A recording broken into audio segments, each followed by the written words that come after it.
Welcome. Let's get started. The first step is to navigate to your Bit integration dashboard. Click on Create Integration, and choose Bitform as the trigger. Then select the specific form that you created with Bitform. Next, choose Slack as the action. Bit integration also offers more than 150 other action options to choose from here. We already have videos and documentation available for setting up Slack integration with Bit integration. You can follow these resources to complete the Slack integration setup. So, enter your Slack access token here. Once the authorization is successful, click Next and proceed to map the form fields.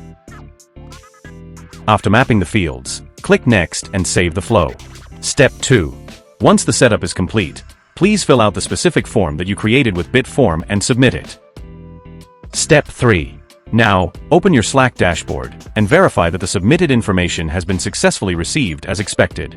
If the test is successful, your Bitform to Slack automation is now live.